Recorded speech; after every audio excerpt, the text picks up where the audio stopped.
That was awesome. I love me some Taylor Swift. And in fact, the reason we chose that song is, I promise you, she actually wrote that song for me. So it's pretty chill. Dead serious, like when she came in town for that concert that I didn't get to go to, but that Chris got to go to and have backstage passes to, even though she doesn't like Taylor Swift or country. I just promise you this is not a joke. I really did have a dream that we were dating. And then I woke up and I was like, I've never even met her. What is going on? How many of y'all seen that music video before? Do y'all know that it's both her? Like both girls are her? It's crazy. It took me like a million years to figure that out. Okay, so as you can tell, first off, Southlake is having a parade, so it's a little more chiller, a little less people, and that I am not Dusty Craig. So I'm TJ Spaeth. So I know y'all can just start filing out now. It's totally cool. It would be really bad if everyone just literally did, like in one group. It's like me and one other person. Okay. So last week we started a new series called True. And what we talked about last week was true lies. And in the sense of true lies, we looked at what the world tells us is true. How do you truly live? What's going to make you happy? What's good? What's bad? What's cool? What's in? What's hip? What's hot? All that stuff that the world tells us is true with a U is countercultural to what we as Christians are called to believe which is true, which is this. Jesus wasn't, the next Slim Shady. He was of a different variety. He came to speak on things that are countercultural and not in with the flow. Does that make sense? Cool. Yeah, so write that down. Jesus is not the next Slim Shady. I got it. Okay. So last week we talked about true lies, and this week we talked about the topic that I always seem to end up talking about, and that is true love. No ahs. Oh, woo. Ooh, it's a lady. Anyone seen the ladies, man? Don't see it. Okay, anyways. So for me, I really feel like my entire life has been like a Nicholas Sparks book. And he wrote The Notebook and Knights of Rodan. So my life has been a Nicholas Sparks book, except right before you get to the page where they're happily ever after, or they get back together, or everything's perfect, all the pages have been ripped out.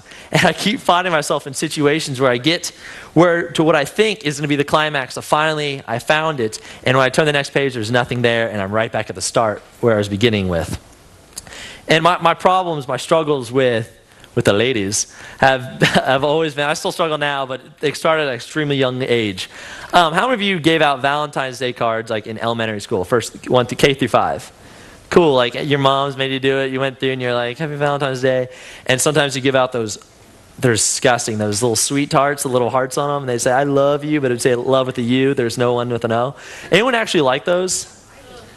Oh, there's like 2 people. That's what I'm talking about. Those are awful. And you're like, oh, thanks.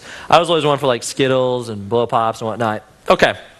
So I was a really late bloomer. And by the time I was in 7th grade, I started like noticing that there's girls and that they didn't have cooties and that I would like to sit next to them or talk to them or look them up on AIM, MySpace, whatever. And by the time I was in 7th grade, it seemed like a lot of my friends had girlfriends or had boyfriends, and they were popular. They had it together. They were happy. They were hip. They were in. And that I wanted to get me some of that. It was like going to a steak restaurant, and as you're walking through, you see what people order, and you're like, oh, that looks good. Give me some of that. Well, that's what I wanted. And I just knew that if I could get this, if I could get a girlfriend, that it would be true love, and that I'd be happy, and life would be perfect. So I came up with a brilliant scheme in 7th grade. Let me remind you, 7th grade, you're about 13, okay? So I thought that, Valentine's Day cards were still cool. They were still in. So I got my mom to drive me to the grocery store, and I went through and was reading Valentine's Day cards literally for 30 minutes. Like that box, oh, this one's cute, this one has Garfield, that one will work. Okay? And the whole setup for this was that there's 2 girls, of course they're the most popular girls in school, and I Rascal Flatts melted for them every time I saw them, but I'd never talked to them before in my life, all right? It was one of those things like, oh, here she comes, she's so hot. Didn't even know what to say. So I decided, okay, I am going to get them a Valentine's Day card. And, when you go out to ask a girl or whatnot, you kind of like to protect yourself. So I didn't want to get just them one. So I got a box, and I got a bunch of Blow Pops to put with it, like the normal Blow Pops, just so I was giving them to everyone. It's not a big deal.